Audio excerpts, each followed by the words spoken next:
Hey everybody, Jeremy here. So today I'm going to be checking out the Comfee air fryer oven. Now this air fryer oven has 12 different modes, including a rotisserie mode, and it has a 25-liter capacity. And in this video, I'm going to be showing you the different functions that this oven can do. I'm going to show you everything that comes in the box, and I'm also going to be cooking a few things so that we can get a good idea of how good this oven actually is. Now, if you're interested in this oven, after you see the video, of course, check the link down in the description. It's going to take you to Amazon where you can buy this oven, and the price as of the time of this video is $150. And I also do want to thank representatives from Comfee for sending this over to me so that I can review it for you. And with that, let's take a look at some measurements. So from top to bottom, this oven is going to be roughly around 13.5 inches tall. From left to right, we're looking at around 15.5 inches wide. And as for the opening, where you're actually going to be putting the food in,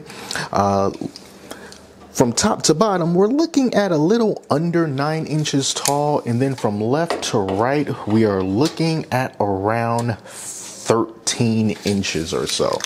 So those are the measurements for the unit. But as far as the weight goes, the entire package is around 22 pounds. So that means that the oven is going to be a little bit less than 22 pounds. So it's not exceptionally heavy. It's not super duper light, but it is manageable enough to get it onto your countertop and move it around if you need to.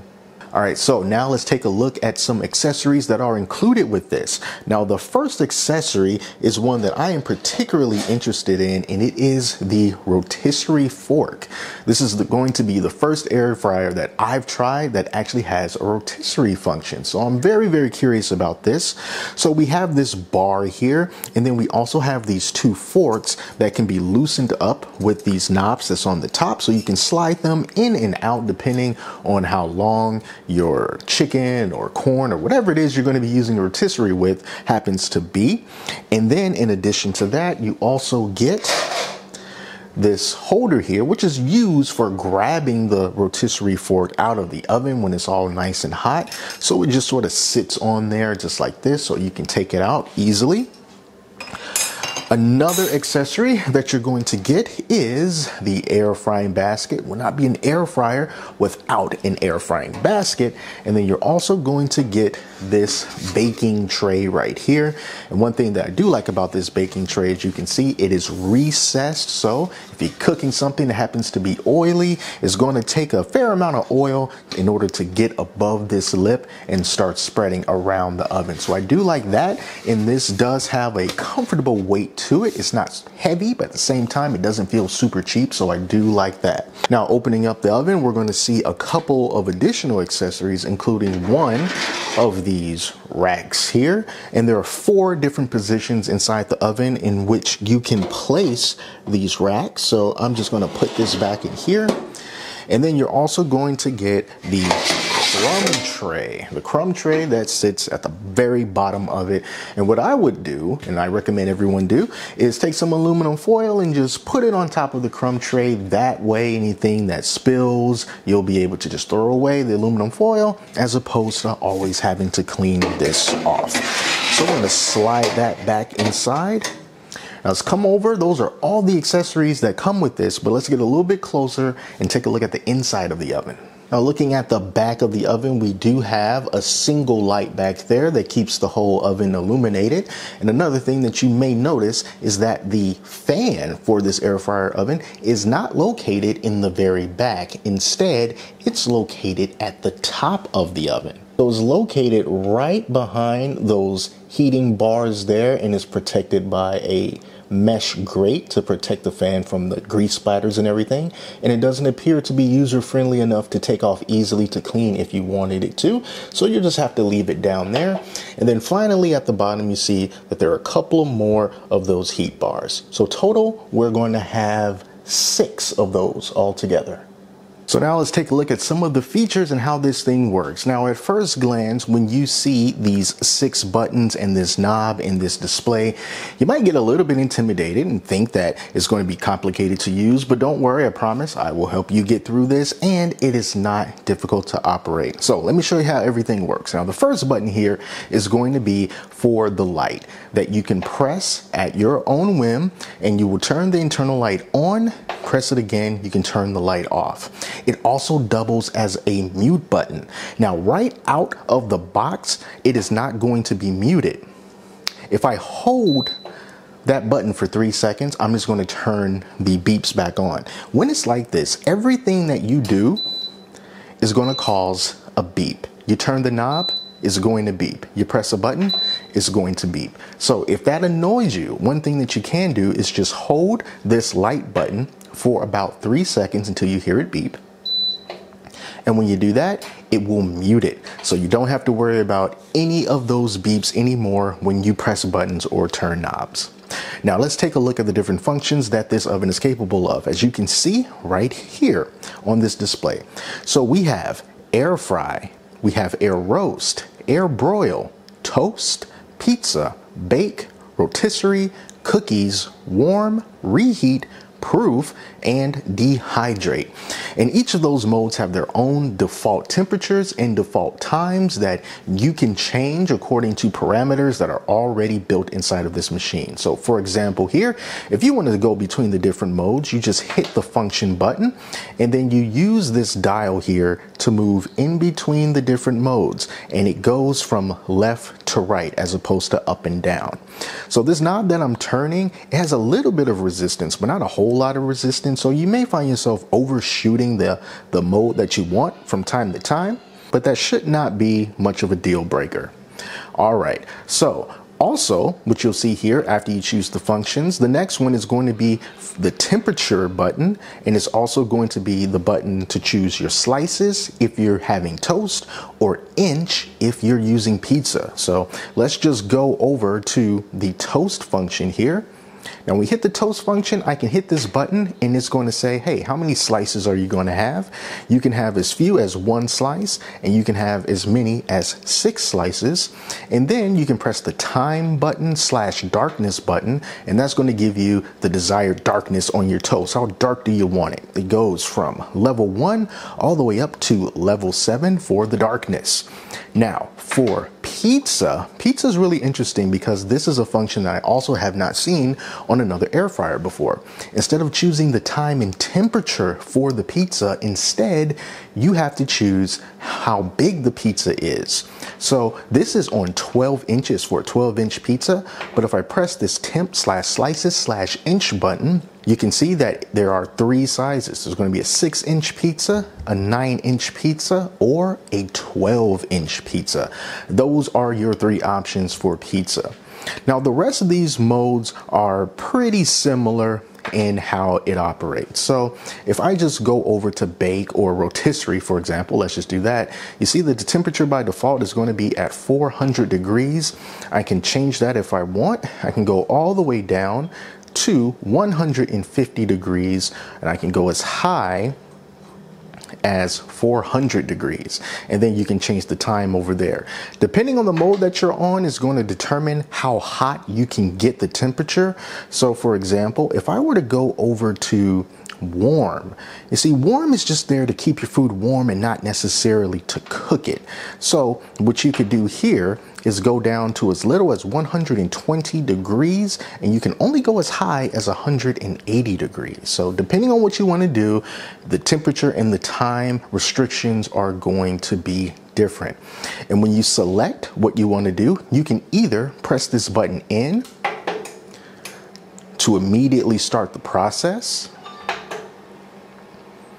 or if you want, you can also preheat. So if I were to go to another mode, let's just say the classic air frying mode, and I say I want it to be at 400 degrees for 15 minutes. I set my temperature, I set my time, and I just hit this preheat button here.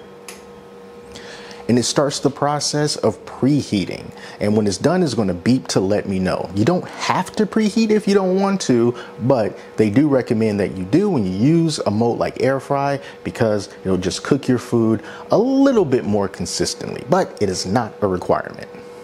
When you're all done, you can just hit this cancel button here. It'll stop everything. You're still going to hear the fan running, and that's going to run for maybe another couple of minutes or so, but it will turn itself off. But that's pretty much how this oven works. You see, it's not that complicated at all, but I am curious to see how it cooks. Fortunately, the chicken that I had turned out to be too big for the rotisserie function. It was still able to turn it, but because the chicken was so big, it was just sort of getting caught up on the heating elements, and it just wasn't that smooth rotation. Not the machine's fault. It was because the chicken was just too big. So instead, I am going to cook it the traditional way inside of this air frying oven. I have it on the baking tray lined with aluminum foil, and now I'm just going to use the air roast method. So let's turn this back on and let's go over to function, and we are going to go over to air roast here, and I'm going to have it at 400 degrees. And as far as the time goes, I'm going to put the time, I'm just going to say 40 minutes, and around a half hour or so I'll come back and check the temperature, see how everything goes, and here we go. We'll come back when it's done and see how good it did. So after about an hour or so, this chicken is finally done. I'm checking the temperature now, and it is at 174 degrees. Let's take a closer look at it. And all these little burnt bits at the top, that's just seasoning. So I went to tear off a leg of the chicken, but it has just kind of fallen off the bone. But still going to try it anyway. Going to start with some of the skin. And then it also still has a bit of meat on it as well. So, bon appetit. It's crispy on the outside, soft and juicy on the inside, which is what air roast is supposed to do. Let's see if you can kind of hear this chicken. That's how crispy that skin is. But yeah, this is good. I like it. Next, I'm going to try some more common things that I tend to cook around the kitchen. So we're going to be trying out some frozen foods like pizza and French fries and see how those fare inside of this oven as well. Next, I am going to bake a pizza, a frozen pizza, and this is pretty much like a 12-inch DiGiorno fully loaded pizza. And as you can see, it fits nicely inside of the oven. So yeah, you can fit a nice 12-inch pizza inside of there. Now, let's go to the functions. So I'm going to hit this, and I'm going to move on over to the pizza function right here. And this is a 12-inch pizza. I am not going to preheat it, and I'm just going to hit start. As you can see right from the start, it has the default cooking time at 10 minutes. Now, usually when I cook pizzas in air fryer ovens, I have it in there for about 17 minutes and I get it the way that I want it. But we'll see what happens in 10 minutes time. Got about 10 seconds left, and I have to tell you, this pizza is not done. I did not think that 10 minutes was going to be enough to cook a frozen pizza, and this just sort of proves it. Let me just open up the door. I can smell it, and it's starting to smell good, but this is not the level of done that I like in my frozen pizzas. So I'm just going to start this back up again. And like I said, the sweet spot for me has traditionally been about 17 minutes. So we'll come back once this reaches about 1 to 2 minutes left and see how it looks then. Just under 2 minutes left. Let's take a look at this pizza. And yep, that is about how I like my pizza. So that is basically what the 17/18 minute frozen pizza is going to look like. So yeah, this is in line with what I'm used to in air fryer ovens. It looks good. It is nice and brown on top, cooked all the way through. Absolutely delicious. So good job for the Comfee. And I also want to say that the fan noise while the oven is on is actually surprisingly low. It's not very loud at all. It doesn't sound like a jet engine taking off. So that's also very nice. So now I got some frozen French fries. I'm gonna put these on the air fryer mode at 400 degrees for about 16 to 17 minutes, and we'll see how these turn out. Now these fries are done and they have a little bit of a crisp, but I like for them to be just a little bit more crispy. So I'm gonna put them back in there for like another minute, minute and a half, and then that should do the trick. So now I'm gonna be checking out the rotisserie function, and I got myself a Cornish hen on the rotisserie fork and bar there. So I'm just gonna close this up. I'm gonna move it over to rotisserie. And I'm just going to try out the default function, 400 degrees for 40 minutes.